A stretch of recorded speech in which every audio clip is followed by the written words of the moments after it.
What's up everyone, it's me Jose Carlos, aka the Orchid Geek, and today I will be showing you guys how I repot my orchids.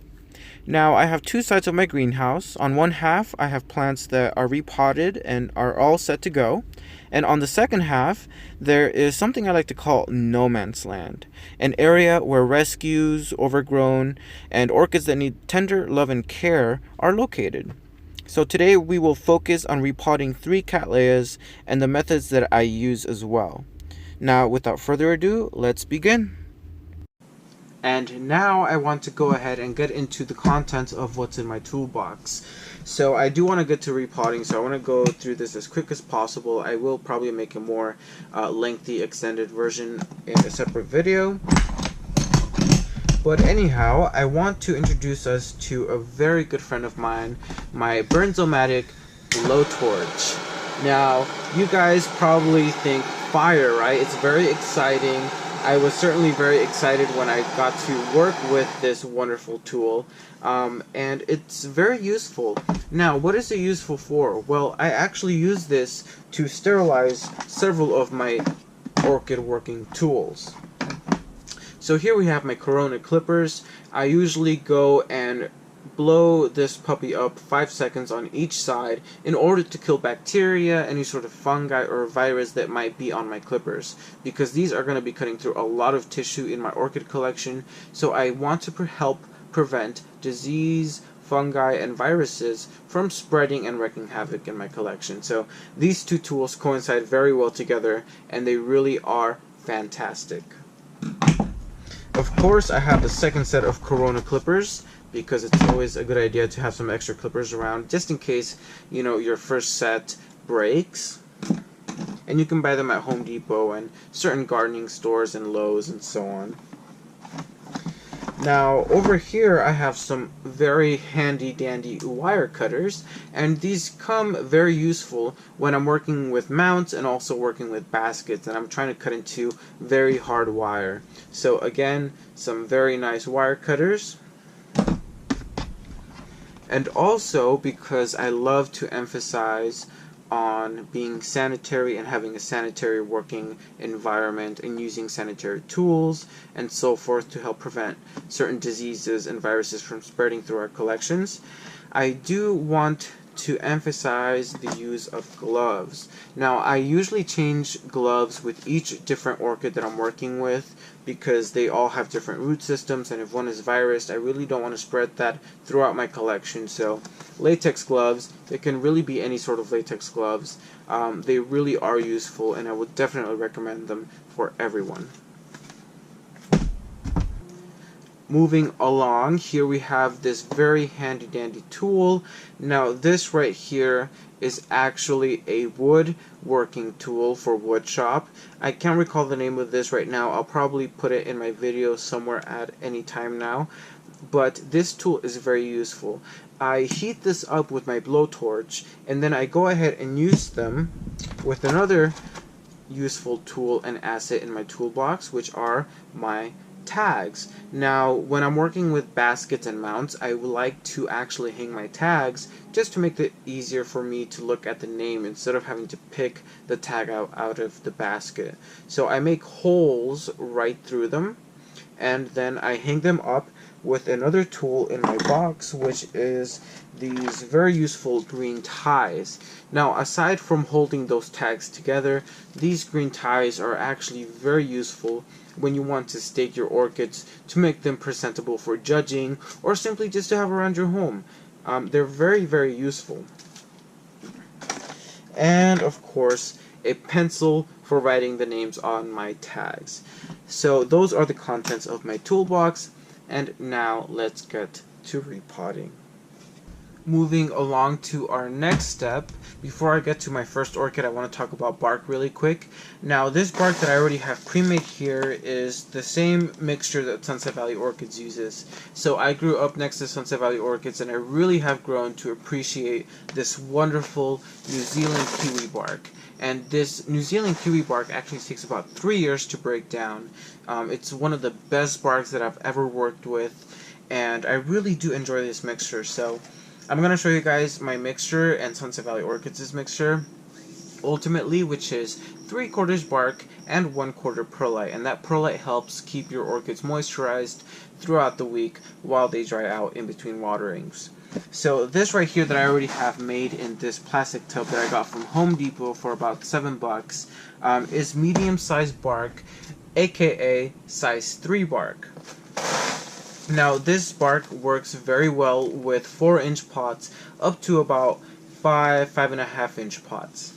Now I am going to be working with several different types of orchids, and I don't know what exactly I'm going to run across, so I am going to go ahead and make a separate mixture of size 4 bark, which is the larger size bark. And I am going to be using the same mixture that I talked about previously already. So 3/4 bark and 1/4 perlite, and that's the same mixture that Sunset Valley Orchids uses. So to get that started, I'm just going to use a size pot that I have lying around here. Alright, so this right here is a 6.5-inch pot. It doesn't really matter. I usually get like a certain size pot, and I always do 3/4 of bark and 1/4 of perlite, no matter what the pot size is. Now this is 6.5. It wouldn't matter if it's 6 inches. I would still do the same amount. So let's go ahead and do that really quickly.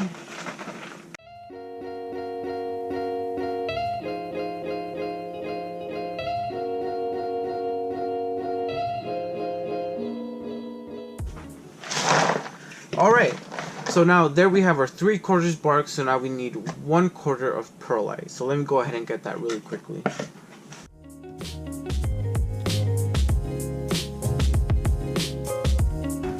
Whew. Alright, so now we have our mixture of 3/4 bark and 1/4 of perlite. Now before I mix this, I am going to go ahead and recommend that you wet this down just a tad bit. And the reason for that is because when you begin to mix it with your hands, all of the dust just comes flying out your face, and it's really bad for your lungs. Perlite is actually glass. It's volcanic glass, so you really don't want to breathe that kind of stuff in. So here I have a nice spray bottle.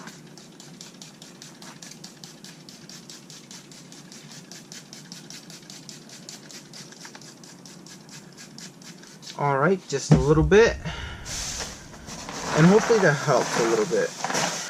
There's still dust that flies in your face, but I always like to hold my breath while I'm mixing it. You could also use a mask as well if you really wanted to.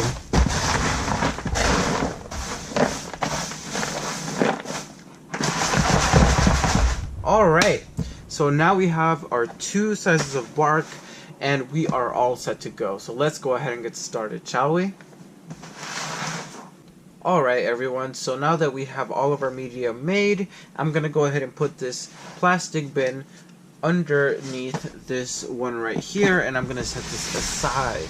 Now that's going to be my potting media, and do keep in mind that every grower does have a different potting media, of course dealing with their preference. Something that I've learned over the years with working with different orchid growers is that everyone is different, and no one uses the same kind of media or the same kind of techniques.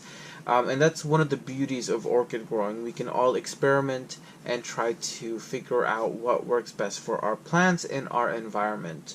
So without further ado, now that I have this media set aside, I want to share with you some symptoms that you want to be on the lookout for when you need to repot. So here we have a Cattleya skinneri, and this Cattleya skinneri has several new growths, and one of these particular new growths is growing outside of the pot right here. Now the ideal time to repot is before this new growth puts out its new roots. Now why is that? Well, this new growth is eventually going to mature and look as beautiful as this one right here, but right now it is just developing. So when you go ahead and repot an orchid, you're always going to be breaking roots and disturbing its root system, no matter how hard you try not to. It's just inevitable. So when you go ahead and repot an orchid that it's in this stage, you are going to be disturbing it. But once those new roots come out and begin to establish themselves in their new pot, it's really going to help support this particular plant. So you always want to look for an orchid that just has a new growth just growing over the side of the pot, and you want to catch it right before the new root tips come in. That way that plant can establish itself and be healthy. So now that we've gone and already selected our plant and have explored what kind of signs you need to be on the lookout for when repotting an orchid, let's go ahead and set up our setup, shall we? I'm going to go ahead and spread some newspaper around right here just to keep our workstation sanitized and make sure that our orchid does not touch any sort of work surface here. Now this newspaper right here on the bottom that I just laid out is specifically for this plant and only this plant. So here is the plant. I am going to go ahead and put my latex gloves on now because we are going to be getting into the dirty work of repotting this wonderful Cattleya. Alright. And there we are. We have our gloves. Now what I'm going to do is I'm going to take this tag off right here with the name of the orchid, and I'm going to set it aside somewhere where I know it won't get lost. When you get tags mixed up, it's a real headache, so I always try to keep a designated place to always keep my tags. So now that I have the tag outside of the pot, here I have my handy dandy trash can.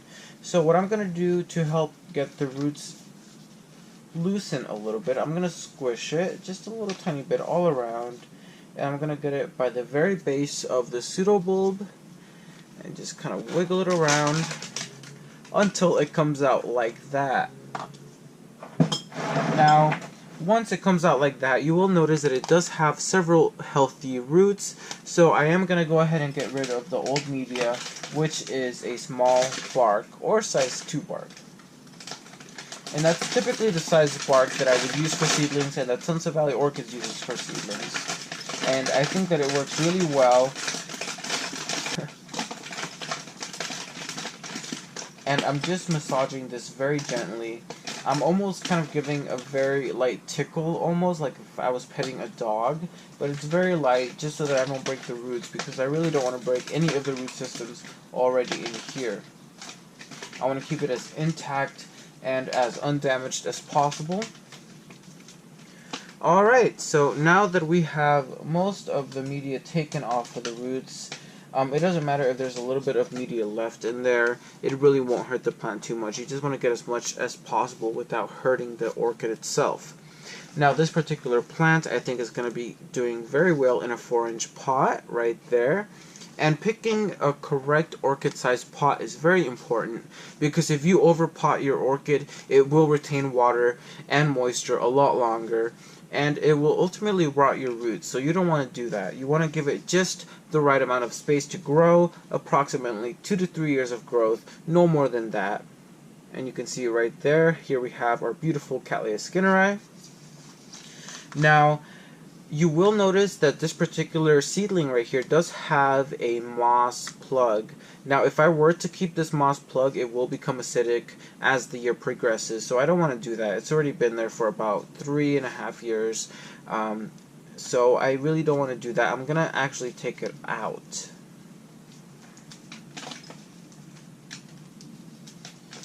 Okay.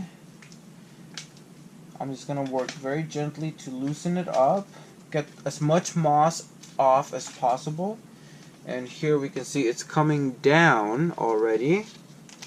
And you want to do this because over time it's just going to become acidic, and really the plug only serves its purpose up until the point where the plant goes from a 3-inch pot to a bigger size pot. So it no longer needs that moss ball. It has already a very well established root system, so it no longer needs that moss ball. So let's just go ahead and take it out. Alright, I'm throwing that moss ball away. And here we're left with our beautiful Cattleya skinneri. So I'm going to go ahead and just bring our mix over right over here. We have already established that it's going to be doing very well in a 4-inch pot. So I'm going to align the back bulbs, which are these back bulbs right over here.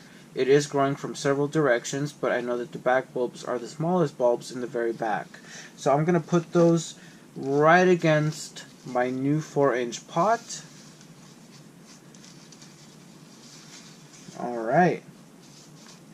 So I do want to align it right there. I do want to give it enough space to where the bark can still hold and retain water, and it creates kind of a well. So it's about a centimeter, maybe even 3 centimeters in depth, and that's going to create a nice well, so that whenever I water, the water is going to create and stay in that little area, and then it's going to drain out. So it's a very useful tip for when watering your orchids, and it definitely keeps them hydrated. So now that I keep them like that, I'm going to insert my media.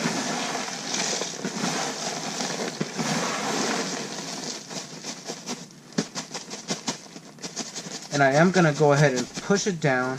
I can even tap the pot to sip the media down as well, just to ensure that it is going all the way down. I'm going to go ahead and pack it.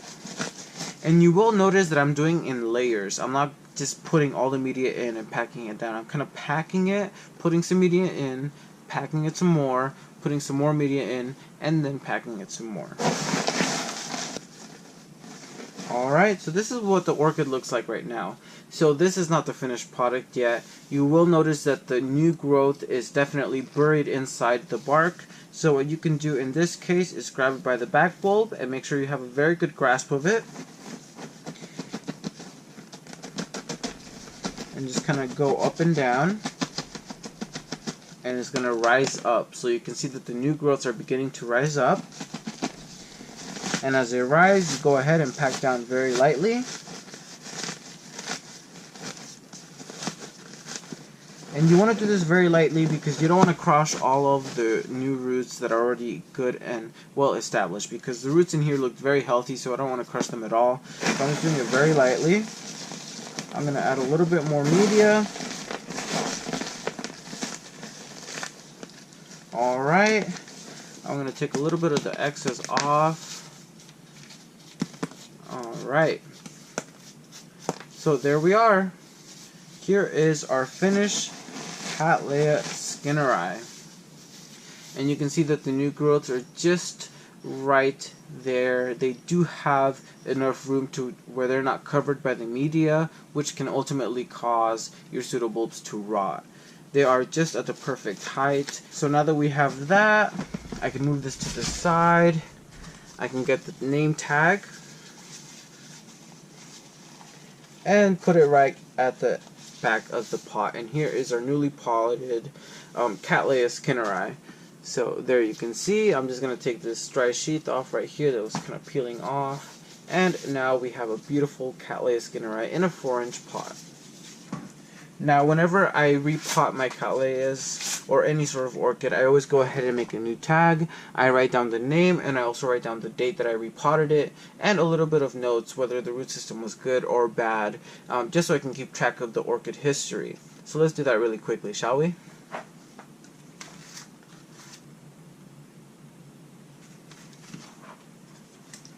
Alright, so now I stick the new tag with its newly added repot date and any notes that I could have, and just put it right there.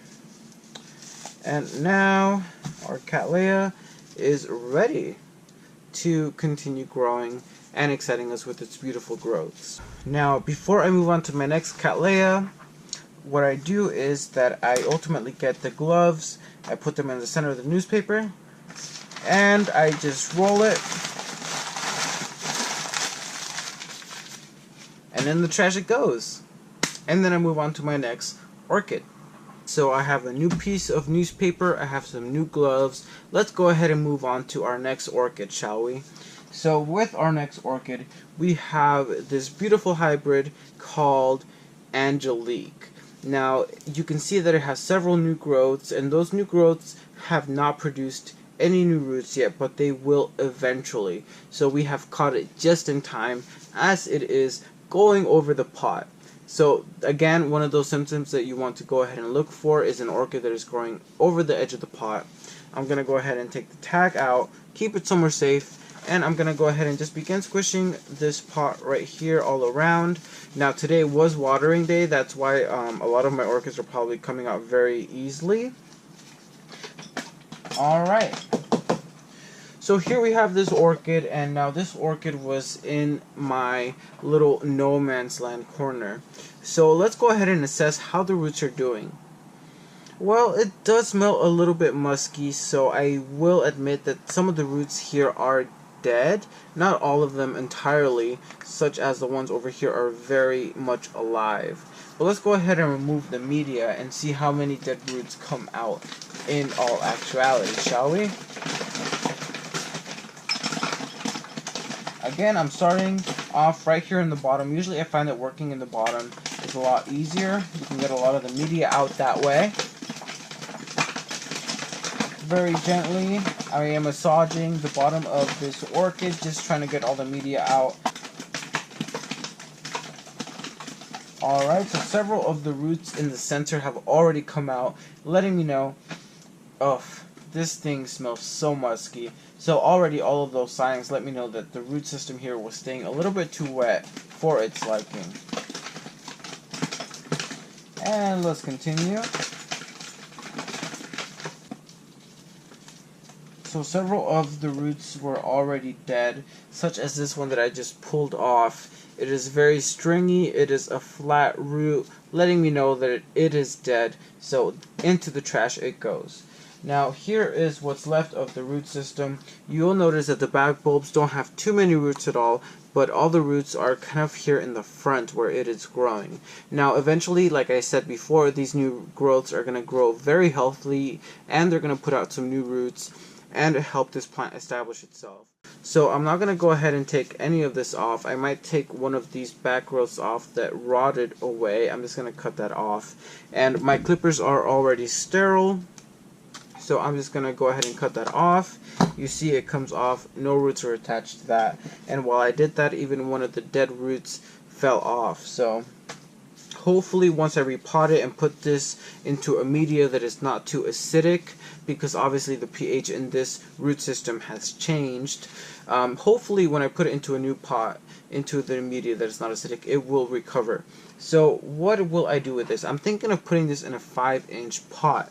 Now here I have a 5-inch pot right over here. Here we can see that it will fit very nicely, and it will have no more room than 3 years of growth, so it will do very well here. So let's go ahead and add our media in here. Now for this particular one, I am going to use the large size bark. So let's go ahead and put it into this large size bark, shall we?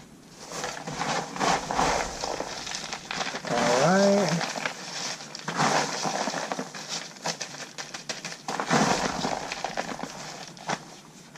Okay.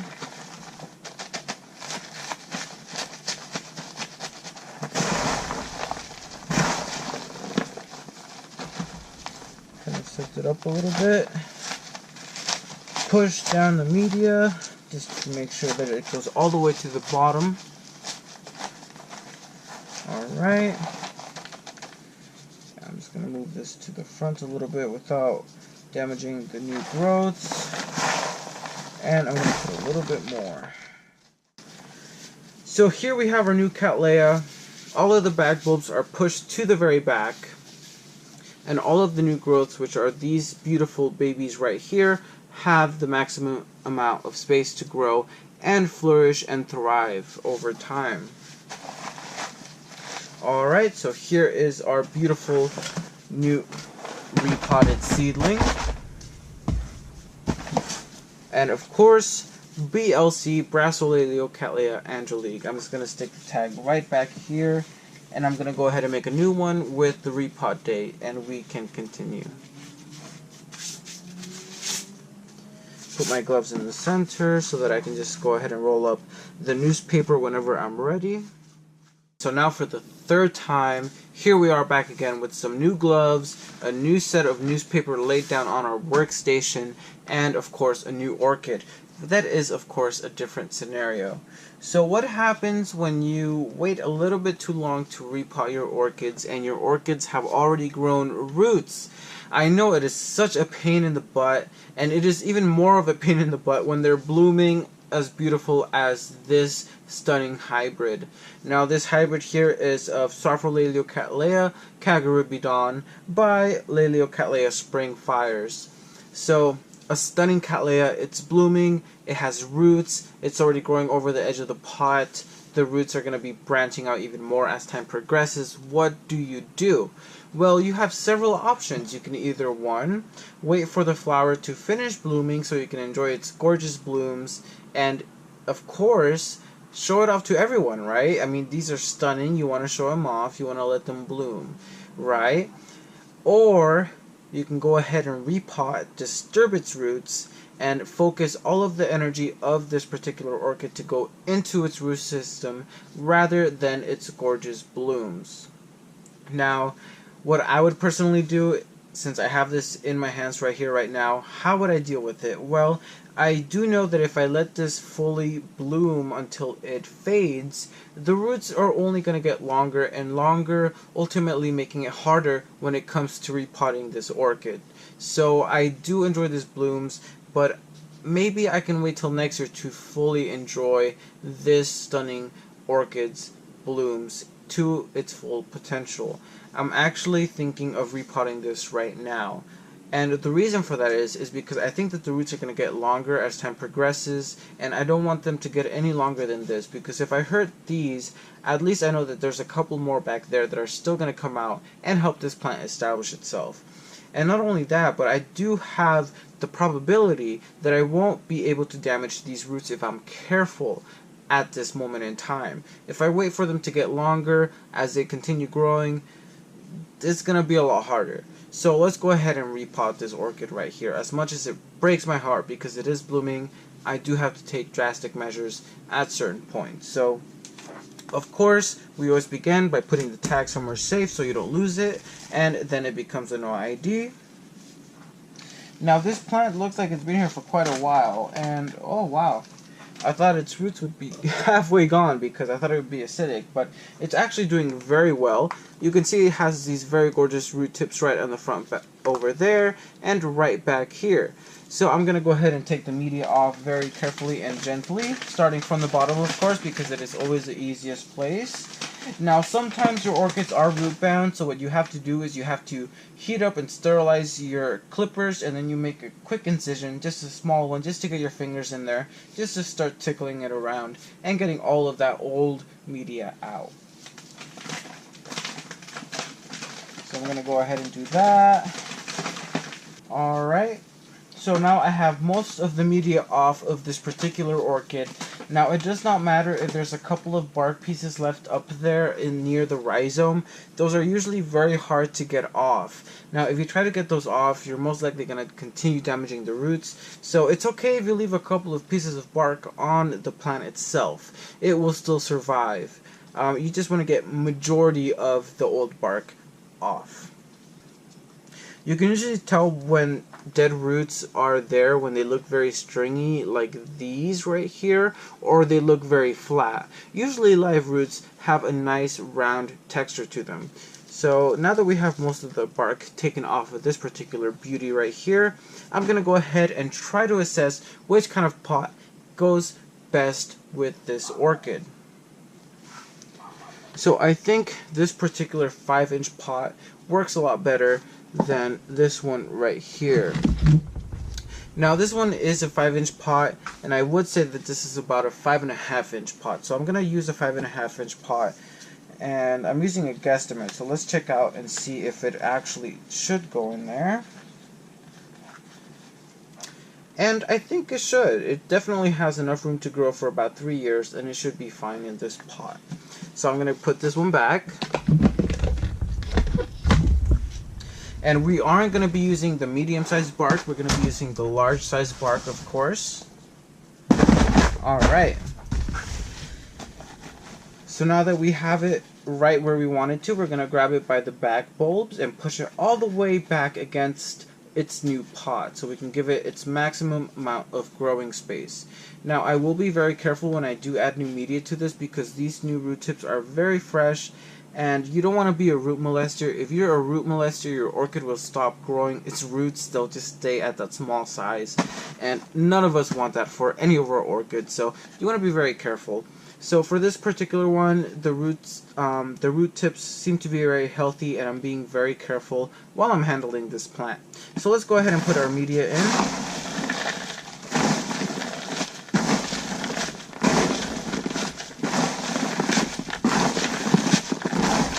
as I'm putting it in, I am pushing the media down. Alright, and we're going to tap it just so it sits down. Continue pushing it down, not super hard. You don't want to crush the roots, just very lightly. So here is our newly repotted orchid in a 5.5-inch pot. So yeah, I think for this particular video, that is going to be doing it for us today. I am going to continue repotting my orchids throughout No Man's Land, so I'll continue uploading videos as I come throughout different scenarios. This particular one is just kind of Orchids 101, giving you guys a quick taste of how I repot my orchids, and perhaps maybe giving you guys some tips on how you guys can repot your orchids as well.